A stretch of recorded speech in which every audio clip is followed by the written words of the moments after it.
নমস্কার বন্ধুরা, আজকের ভিডিওতে আমরা জানাম ফ্যামিলি মেনটেন করে ফ্যামিলির যা খরচ আছে এক্সপেন্স সব পুরা কইরা হাইরে আমরা জিন্দেগির লেগে রিটায়ারমেন্টের লেগে কিভাবে অল্প অ্যামাউন্ট ইনভেস্ট করাম কিভাবে।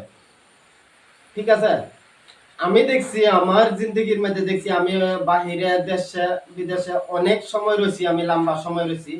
আরো অনেক আছে যারা নাকি স্কুলে চাকরি করে বা কি যে কোনো জায়গায় গভর্নমেন্ট চাকরি করে, তারা তো মাসে 60,000 70,000 80,000 টাকা দরমা পায়, কথা ঠিক, কিন্তু মাস শেষ হবার আগে আগে তার পয়সাটাও শেষ হয়ে যায়। মাসের শেষে শেষে প্রত্যেক মাসের 25 26 27 তারিখ কি 28 তারিখ কি অনেক কষ্টই তারা চলে। কেলেকে আর পয়সাটি অলরেডি খরচ হয়ে আছে, আগে দেয় স্কুলের খরচ আছে, নিজের নিজের বাচ্চা ছেলের আর স্কুল খরচ, কাপড় খরচ, লাইন খরচ, পানির খরচ, রেশন খরচ, অনেক কিছু খরচ দেয়া হয়। মাসটা শেষ হইবার আগে দেয় পয়সাটা শেষ হয়ে যায়। এরকম যদি আপনারও তাহলে এটার মধ্যে আছে বাজেট প্রবলেম। আপনার পয়সাটারে বাজেটিং করুন লাগবো, যে পয়সাটা আবার আগে দেয় বাজেট করুন লাগবো, যে পয়সাটারে এত টিহা এই কামো লাগাম, এত টিহা এই কামো লাগাম, এই হিসাবে বাজেট করে নিলে আর এই প্রবলেমটার সম্মুখীন হতেন না। তো বাজেট কিভাবে করবেন, personal budget, how to manage your মানি। ঠিক আছে, বাজেট কিভাবে করবেন এ টু জেড নলেজ আমি আগের ভিডিওর মধ্যে আলোচনা করছি, না দেখলে দেখবার চেষ্টা করবেন। আজকের ভিডিওর মধ্যে আমি আলোচনা করাম ফ্যামিলির রেসপন্সিবিলিটি যেটা আছে আপনার উপরে, দায়িত্ব যেটা আছে, এটা আমনে পুরা কইরা হাইরা আমনে রিটায়ারমেন্টের লেগা, মানে কি 50-55 বছর বয়স পরে আমনের দেহটার মধ্যে তো ওহানার মতন শক্তি থাকতো না। তো এই সময়টার মধ্যে আপনি কি হিসাবে একটা অ্যামাউন্ট, একটা ফান্ড জমা করতে পারবেন আজকের দিনের, এটার বিষয়ে জানাম। চলেন যাই। তো আমি বাজেটের ভিডিওর মধ্যে বলছিলাম 10% পয়সা একটা সেভিং করবার লেগে, 50% আপনি ডেইলি খরচ লেগে প্রাণ বাঁচানোর খরচ, 30% ওয়ান্টস মনের আশার লেগে, না দেখলে দেখেন ভিডিওটা, আর 10% হচ্ছে ইমার্জেন্সির লেগে, হঠাৎ করে কিবা ইমার্জেন্সি হলে।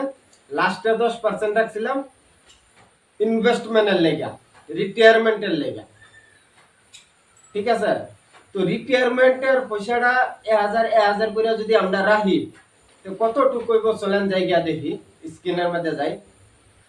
হ্যাঁ, স্ক্রিন রেকর্ডিং আমি অন করে লাইছি। তো দেখেন নামটা দিয়াম 20 বছর দিই ধরে লন, আজকের দিনও আপনার বয়স 20-22 বছর চলতেছে বা 25-এর আশেপাশে চলতেছে। আপনি আজকের দিনের থেকে যদি বাজেট নিয়মটা যদি আপনার জিন্দগির মধ্যে লাইফের মধ্যে লাগু করেন, তাহলে আজকের দিনের থেকে আপনি ইনভেস্ট করা শুরু করে দিবেন।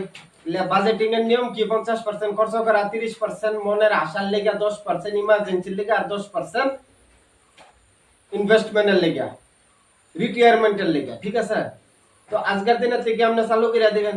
তো ধরলেন আজকের দিনের থেকে আর 20 বছর পরে যদি আপনি যদি রিটায়ারমেন্ট লন, ঠিক আছে, 20 বছর পরে, 20 বছরে আপনার কত কি হইব, 10,000 টাকা মাস যদি আপনি কামাই করেন, তো 10,000-এর 10% হয়েছে গা 1,000।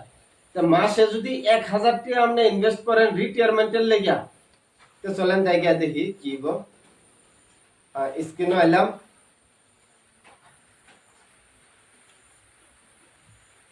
স্ক্রিনে এহারে এসআইপি সেকশনে গেলাম, এনেকে 1,000 মারলাম, বছরের মধ্যে 20 বছর মারলাম। 20 বছরের মধ্যে একটা ফান্ড আছে কোয়ান্ট স্মল ক্যাপ ফান্ড, এই ফান্ডটাই দিছে 18%।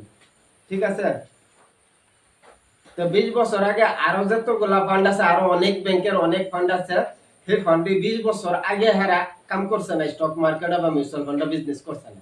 এরা আছে আরো পরে, কেউ 15 বছর পরে, কেউ আছে 16 বছর আগে। ঠিক আছে, তো এর লেগে এই ফান্ডটা 20 বছর আগেও আসছেন, যেটা হগলে আমি ক্লিক করছি কোয়ান্ট স্মল ক্যাপ ফান্ড, এই ফান্ডটা। তো এই ফান্ডের মধ্যে কি হারিয়া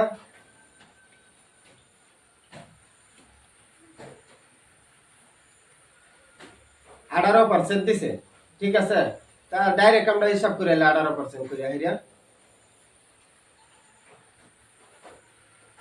মাসে 1000, number of years 20, annual return 18, 18% যদি কোয়ান্ট স্মল ক্যাপে দিছে তা 18% লইলাম, লইয়া সাবমিট মারলাম। তো 20 বছরে আপনার 1000 টাকা করে 20 বছর 18% না 20 বছরে আপনার গিয়া জমা হইব 2,40,000, ম্যাচুরিটি হইব 23,43,487 টাকা। তো এতটুকু একটা অ্যামাউন্ট আপনার যে সম্ভালা বয়স হয়ে যাব, রিটায়ারমেন্ট হয়ে যাব, দেওয়ার শক্তি থাকছে না, সেই সময় এই অ্যামাউন্টটা আপনার কাছে থাকবে। ঠিক আছে, তো যদি চাইন ফাইন্যান্সিয়াল ফ্রিডম, রিটায়ারমেন্ট জলদি লইবার, বাকি রিটায়ারমেন্ট লওয়ার পরে জিন্দগিটা সুন্দর করে যেত, তো আজকের দিনের থেকে বাজেট প্ল্যান করেন, বাজেট সুন্দর করে বানান, বাজেটের মধ্যে চলেন, আর পয়সাটা ভালো জায়গার মধ্যে ইনভেস্ট করেন। যদি করেন তাহলে রিটায়ারমেন্টের সময় কষ্ট করতে লাগবে না। ঠিক আছে, তো ধন্যবাদ। ভিডিওটা যদি ভালো লাগছে, পছন্দ হয়েছে, লাইক করবেন, কমেন্ট করবেন, শেয়ার করবেন, চ্যানেলটা সাবস্ক্রাইব করে দিবেন, তাহলে ভবিষ্যতের যে ভিডিওটি আইব এই ভিডিওটি যাতে অটোমেটিক আপনার মোবাইলে যায়। এই কারণে ধন্যবাদ।